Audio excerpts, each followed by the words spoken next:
স্বাধীনতা দিবস উদযাপন উপলক্ষে কত অল্প সময়ে এবং কত সহজ ছবি একটা আঁকা যায় সেটাই আজকে আমি তোমাদেরকে করে দেখাবো। আমি পেন্সিল দিয়ে ড্রয়িং করে নেব। তোমরা এটা সময় দিয়ে দেখবে, স্টেপগুলো করে নেবে খুব সহজে। এই স্টেপ অনুযায়ী এবার কিন্তু আমি সামনে এই ঝোপের মতো অংশটা করে দিতে পারবো, তোমাদের সহজ হবে। প্রথমে এই রাউন্ড করে নেবে, লাইন করে নেবে, তারপরে ওই লাইন বরাবর একটা বড় দুটো ছোট, একটা বড় দুটো ছোট, একটা বড় দুটো ছোট, এইভাবে লাইন করে নেবে। এর ভেতরেও আরও একটা লাইন করে নিতে পারো, এর ভেতরেও আরও একটা লাইন করে নিতে পারো, একটা বড় দুটো ছোট, এইভাবে একটা বড় দুটো ছোট করে লাইন করে নেবে। তাহলে কি হবে, এইভাবে একটা ঝোপ হয়ে যাবে। আর এখানে ল্যান্ড করে নেবে। কিছু অল্প অল্প ফুলও করে নিতে পারবে। একটা গোল করে দিলে 1 2 3 4 5 এইভাবে।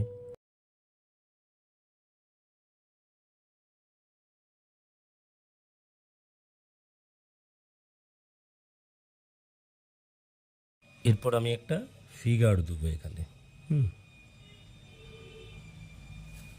তুমি একটা গোল মাথা করে নিলাম, তারপরে চুলের বিনুনিটা আমি করে দেবো। দেখো একদম সহজভাবে এখান থেকে একটা লাইন করে দেবো, এখান থেকে এর উপর থেকে একটা লাইন করে দেবে হালকা করে। ফিগারটা আঁকাটা কত সহজ দেখো। এই এই ফিগারটা আঁকা কিন্তু খুবই সহজ একটা বিষয়। তোমরা যদি বাঁকা হয়ে যায় সেখানে একটা স্ট্রেট লাইন করে নেবে, স্ট্রেট লাইন করে নেওয়ার পর গোলটা করে নেবে, করে নিয়ে এইভাবে, তারপরে এইভাবে এই শেপে করে নিতে পারে, একদম সহজ হবে। তারপরে আসি হাত।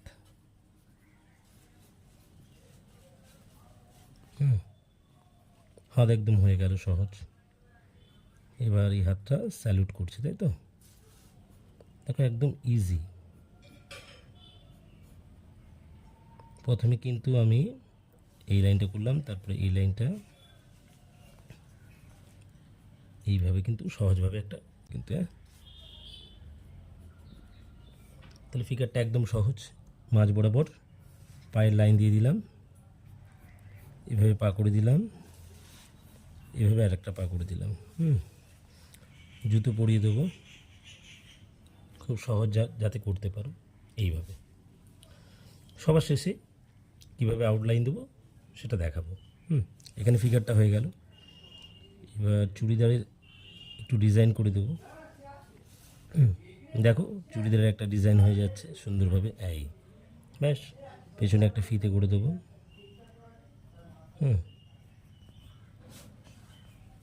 স্টেপগুলো দেখবে খুব সহজ লাগবে। এরপরে আমরা জাতীয় পতাকাটা আঁকবো। তো সবার প্রথমে ফিগার যতটা রয়েছে কতটা উপরে পতাকাটা দেবো সেটা একটা চিহ্নিত করে নিলাম এইভাবে। ওখান থেকে কী করবো, একটা সোজা লাইনটা সোজা করে একটা লাইন টেনে নিলাম, পাশ বরাবর আর একটা সোজা লাইন করে নিলাম। এটা কিন্তু স্কেল দিয়ে কেউ টানবে না, স্কেল দিয়ে কেউ লাইন টানবে না, কিন্তু এইভাবে হাতের সাহায্যেই করবে, স্কেল ব্যবহার করবে না। 3টে স্টেপে ভাগ করে নেব, 1 2 3। তোমরা যারা ছোটরা রয়েছে তারা লাইনটা সোজা করতে পারো এইভাবে, কিন্তু আমি একটু পতাকাটা উড়ছে এইভাবে দেখাবো, তাই তো? তাহলে প্রথমে এরকম একটা লাইন করে নিলাম, তারপরে ওই একইভাবে লাইনগুলোকে বাঁকানোর চেষ্টা করবে, একইভাবে। দেখো এর ভেতরে অশোক চক্র করে দেবো, গোল করে দেবো, মিডিল দিয়ে একটা লাইন, এখান থেকে একটা লাইন, এইভাবে আর এইভাবে। দেখো কমপ্লিট। এরপর দড়িটা করে দেবো, হয়ে গেল এখানে কমপ্লিট। দূরের ব্যাকগ্রাউন্ডটা একটু ফাঁকা ফাঁকা লাগছে, যে কারণে মেঘ দেখিয়ে দেবো। দেখো মেঘ আঁকা কত সহজ, একটা বড় একটা ছোট, একটা বড় দুটো ছোট, আবার একটা ছোট, আবার বড়, ছোট, বড়, এইভাবে কিন্তু মেঘটা আমি দেখিয়ে দিলাম। খুব সহজ। এইভাবে কিন্তু আমি পেন্সিল ড্রয়িংটা কমপ্লিট করে নিলাম। এরপর কালো বর্ডার দেবো, তাই তো? তাহলে উপর থেকেই দেওয়া শুরু করে দেবো।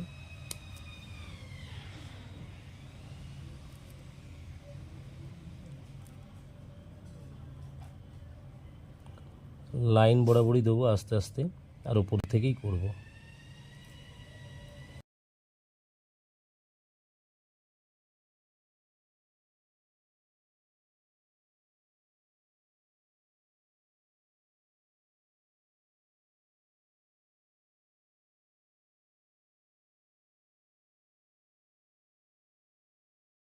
এরপর দেখো যখন ফিগারের আউটলাইনটা করব ওইভাবেই রাখবো, চুলের কাজটা এইভাবে রেখে দেবো। এখানে করার সময় একটু মনোযোগ দিয়ে এই জিনিসগুলো দেখে নেবে।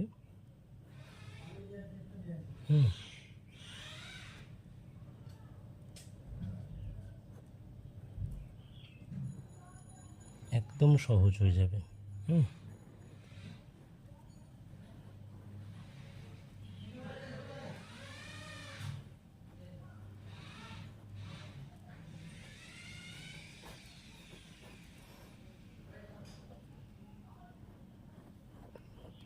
চার, এইভাবে লাইন বরাবর করে নেবে, একদম সহজ হয়ে যাবে। তোমরা পারলে স্কেচ দিয়ে চুলগুলোকে ভরিয়েও দিতে পারো, প্রবলেম নেই, কিন্তু সেক্ষেত্রে না ভরানোই ভালো। যারা পারবে তারা কালো রং দিয়েই করবে, নাহলে স্কেচের যে কালারটা থাকে সেটা ব্যাকে চলে যায়। সেক্ষেত্রে অনেকে খাতাটা ছিঁড়েও যেতে পারে, সেটা কিন্তু মাথায় রাখবে। তো এইভাবে আমি ফিগারের আউটলাইনটা করে নিলাম।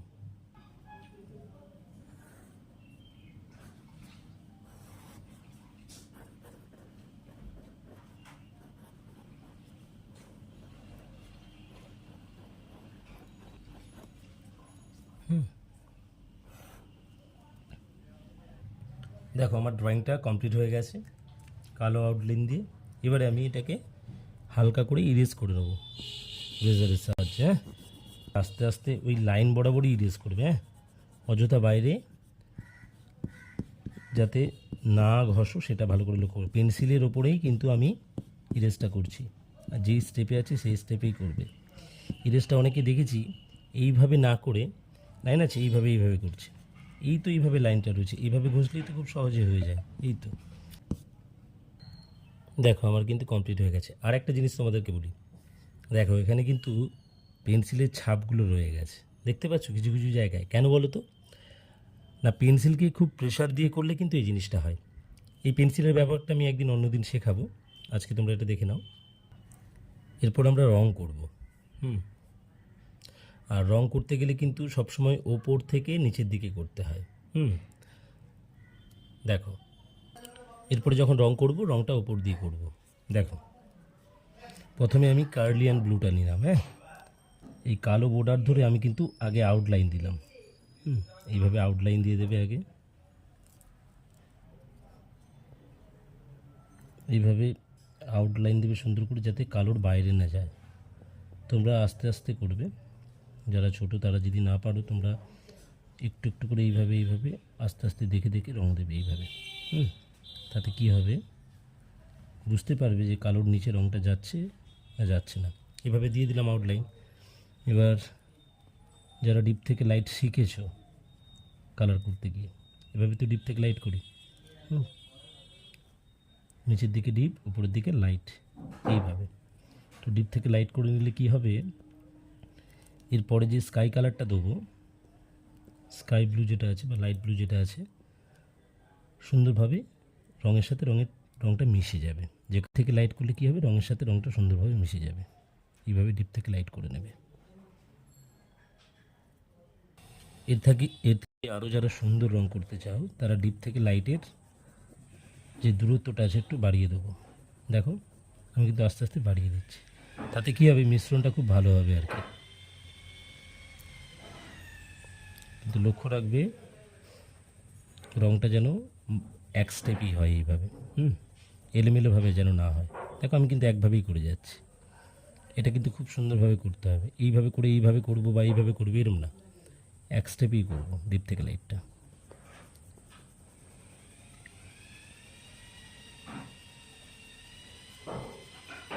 ব্যাস এই আমার ডিপ থেকে লাইটটা দেখো, ডিপ থেকে পুরো লাইট হয়ে গিয়ে খাতার সাথে মিশে হোয়াইটের সাথে ম্যাচ করে গেছে, তাই না? এইভাবে কিন্তু রংটাকে করবে। ছোটরা তোমরা প্রথমে এই আউটলাইন দিয়েই তারপর কালার করতে পারো। যারা একটু মিশ্রণটা ভালো করে করতে চাও তারা এটা করবে। এরপর আমি রংটা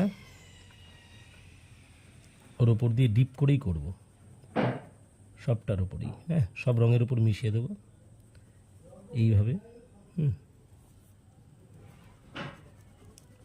আর রংটা একভাবেই করব, এইভাবেই রংটা করব। কিন্তু আমি আগে আউটলাইন দিয়ে দিই যাতে তোমাদের বুঝতে সুবিধা হয় যে এইভাবেই যেন রংটা হয়। এইভাবেই পুরো রংটা কমপ্লিট করব।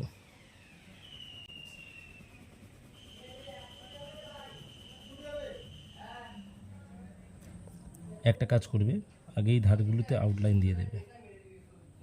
কেন? তাহলে এই বর্ডারের ভেতরগুলোতে লাইন ভেতরে চলে যাবে না, ওই জন্য আগে আউটলাইন করে নিচ্ছি।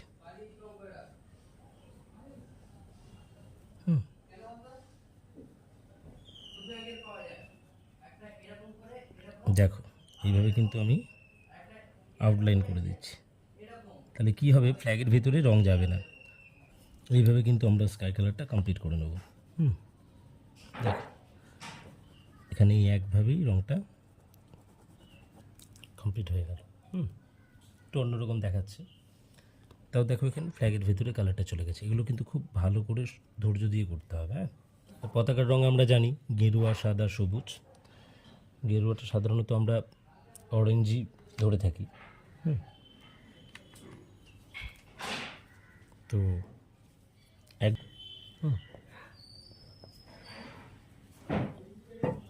আচ্ছা, মিশ্রণ কালার বলতে এখানে ভার্মিলিয়ানটা নিয়েছি, ভার্মিলিয়ান হিউটা নিয়েছি। এরপর অরেঞ্জটা দিয়ে দেবো ওর উপরে। অরেঞ্জ একটু মিশ্রণ কালার হবে, তাহলে কি হবে আলো ছায়াটার মতো লাইট অ্যান্ড শ্যাডোর ব্যাপারটা থাকবে আর ড্রয়িংটাকে একটু দেখতে ভালো লাগবে। এরপরে হোয়াইটের জায়গায় হোয়াইটটা থাক, কিছু করার দরকার নেই। গ্রেটা নিয়ে একটু দিয়ে দিতে পারো, তাতে আলো ছায়াটা একটু বোঝা যাবে আর কি।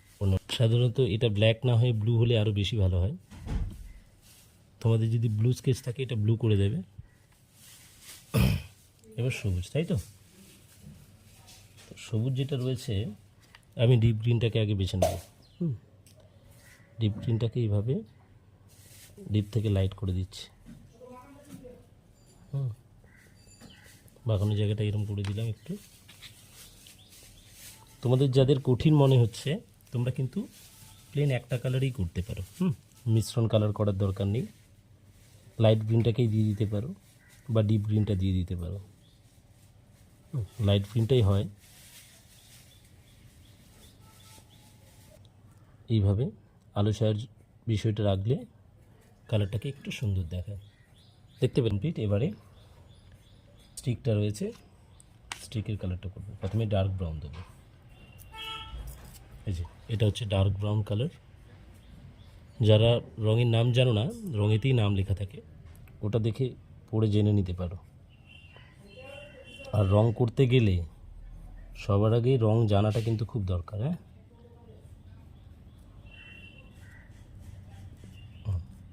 এইভাবে ডার্ক ব্রাউনটা করে দিলাম।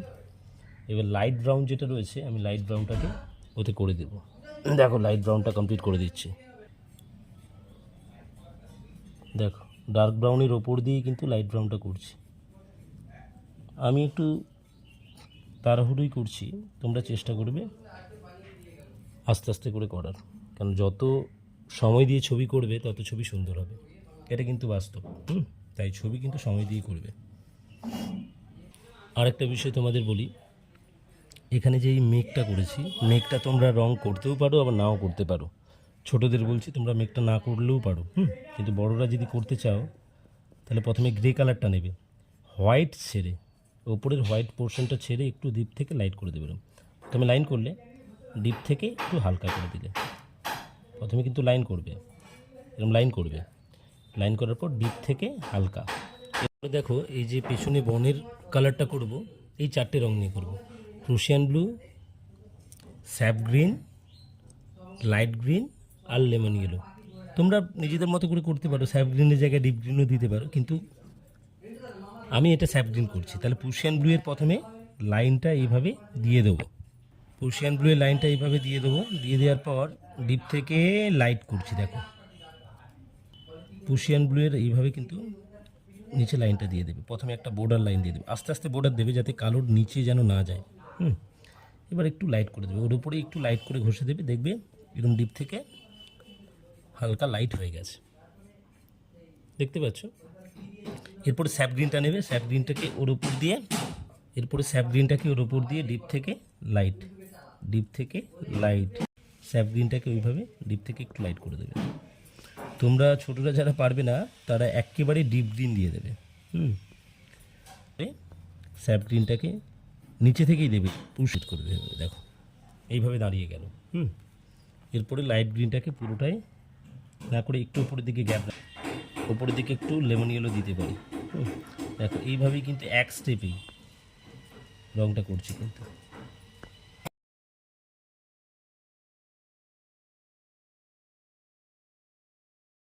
স্টেপ করবে, কিন্তু দেখো রঙের উপর দিয়েই কিন্তু রংটা করবে, সব রঙের উপর দিয়ে কমপ্লিট হয়ে গেল। আচ্ছা, হাত দিয়ে কেউ ঘষবে না এইভাবে, তা কাপড় দিয়ে এইভাবে পরিষ্কার করে দেবে। এরপর লেমন ইয়েলো, ওপর দিকে একটু লেমন ইয়েলোটা হোয়াইট স্পেস থেকে নিচের দিকে একটু করে দেবে, দেখো সুন্দরভাবে মিশে যাবে কিন্তু। এই দেখো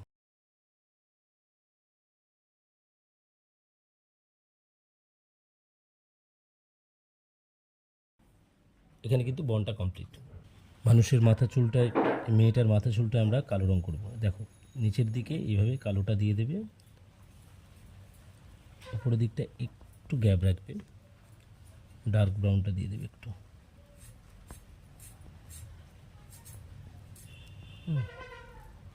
চুল হয়ে গেল, এখানে ধারে একটু ডার্ক ব্রাউন দিয়ে দেবে, কমপ্লিট। এবারে ড্রেসের কালারটা আমি পিঙ্ক করব। তোমরা যারা ছোটরা রয়েছে শুধু পিঙ্ক কালার করে দিতে পারো, কিন্তু একটু যারা পারবে মিশ্রণ কালার করতে তারা এইদিকে আগে এইভাবে রেড দিয়ে দেবে, যে জায়গাগুলো ছায়া পড়বে, তাই তো। দেখো আমি আগে রেড দিয়ে দিচ্ছি,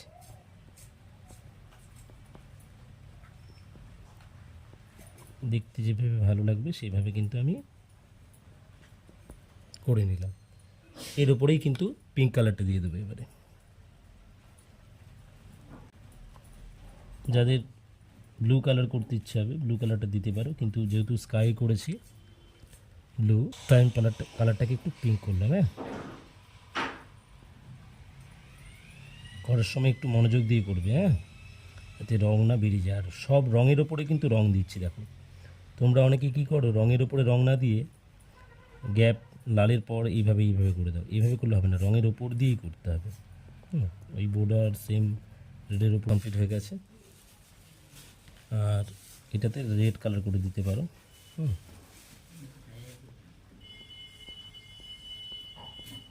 এরপর দেখো ফিগারের কালারের জন্য আর পিচ কালারটা নেবো, তাহলে ডার্ক পোর্শনগুলো যেগুলোতে আলো যাচ্ছে না সেগুলোতে অরেঞ্জ,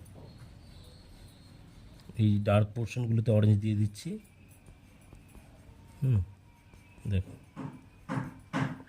এইভাবে কিন্তু যেখানে অরেঞ্জ কালার দেওয়ার আমি দিয়ে দিলাম, এরপরে অরেঞ্জের উপর দিয়ে কিন্তু পিচ কালারটা দেবো। দেখো তাহলে বডি কালারটা দাঁড়িয়ে যাচ্ছে সুন্দরভাবে, দেখতে পাচ্ছ প্রত্যেকে, এইভাবে কিন্তু বডি কালারটা দাঁড়িয়ে গেল। প্রথমে ডিপ গ্রিনটাকে, ল্যান্ডটা আলাদা আপ ডাউন আছে সেটা দেখানোর জন্য এখানে ডার্ক গ্রিনটা করে দিলাম, ডিপ থেকে লাইট করে। ডিপ গ্রিনটাকে হালকা করে পুরোটাই করে, হালকা করে। তোমাদের যদি দেখো ল্যান্ডটাতে হালকা করে লাইট গ্রিন দিয়ে দিলাম। এই জায়গায় একটু ডিপ দিয়ে দেবে, কেননা ফ্ল্যাগটার এখানে পোর্শন লাইট গ্রিনটাকে হালকা করে পুরোটাই করে দেবো। এবার টোটাল ল্যান্ডটাতে আমি এইভাবে কিন্তু লাইট গ্রিনটা হালকা করে করবো, ডিপ করে নয়, হালকা করে।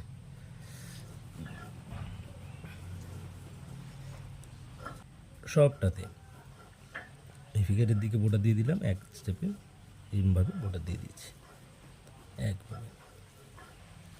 এইভাবে কিন্তু আমার লাইট করে কমপ্লিট হয়ে গেল। এরপর আমি লেমন ইয়েলোটা দেবো, ওর ওপর দিয়ে ডিপ করে দেবো,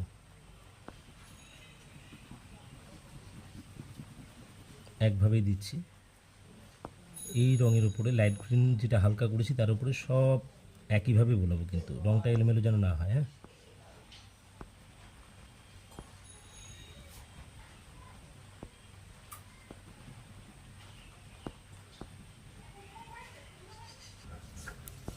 দেখো এইভাবে লেমন ইয়েলোটাকে ডিপ করে ঘষে দেওয়ার পর এইভাবে ড্রয়িংটা আমি কালারটা পেয়ে গেলাম। পরে কালো লাইন যেটা আছে তোমরা পেন্সিলের সাহায্যে একটু পরিষ্কার করে দিতে পারো, তাহলে সুন্দর দেখাবে। আমি এটা জুতো করে দেবো। আমি জুতোতে একটু ব্ল্যাক শ্যাডো নিচের দিকে, তারপরে পুশিয়ান ব্লু দিয়ে দেবো। একটু ছোটোরা নিজেদের মতো এক কালারই করবে। আচ্ছা, যেহেতু ফিগারটা রয়েছে নিচে একটু শ্যাডো ডার্ক গ্রিনটা করে দেবো, আবার ওর উপরে লাইট গ্রিনটা করে দেবো। এটা আগে করে নিলেই ভালো হতো, এই কালারটা করার আগে করে নাও। এইভাবে ফুলের কালারগুলো পুরোটাতে ইয়েলো করে দিয়েছি। এরপর এই বনের রঙগুলো করার জন্য পুশিয়ান ব্লু, ডিপ গ্রিন আর লাইট গ্রিন, এই তিনটে কালার নিয়ে নিলাম। হ্যাঁ, তাহলে সবার প্রথমে পুশিয়ান ব্লু দেবো। তাহলে নিচের দিকে যেহেতু আলো যাচ্ছে না, সে কারণে কিন্তু এই পোর্শনটা আমি ডার্ক করে দিচ্ছি।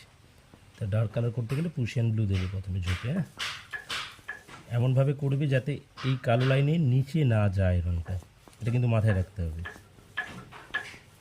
দেখো এইভাবে ডিপ থেকে লাইট সেম এই বনেতে যেমন করেছিলাম দূরের বনের ঝোঁকটাতে। এবারে ডিপ গ্রিনটা, তাই তো, এই যে ডিপ গ্রিনটা। আচ্ছা, ডিপ গ্রিনটা আগে ফুলের চারিদিকে কিন্তু দিয়ে দেবে। এইভাবে ফুলের চারিদিকে এইভাবে ডিপ গ্রিনটা আগে দিয়ে দেবে।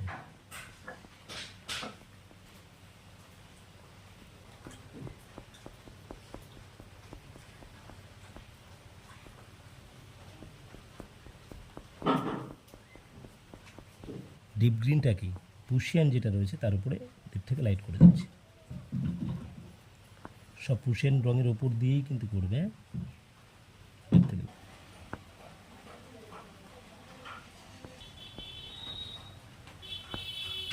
এরপর লাইট গ্রিনটাকে সব রঙের ওপর দিয়ে করবে। দেখো সব রঙের উপর দিয়ে করছি এভাবে,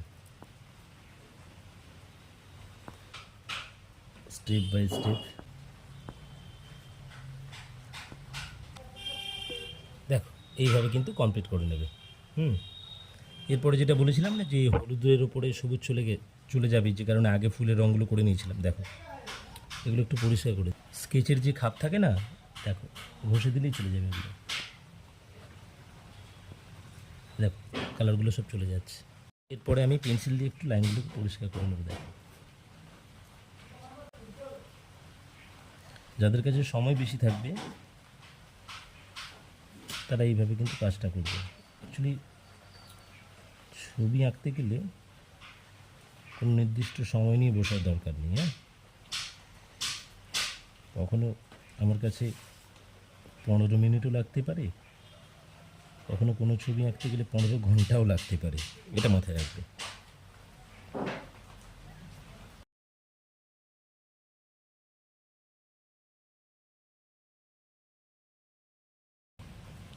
এইভাবে অল্প সহজেই কিন্তু তোমরা এরকম একটা কম্পোজিশন করে নিতে পারবে।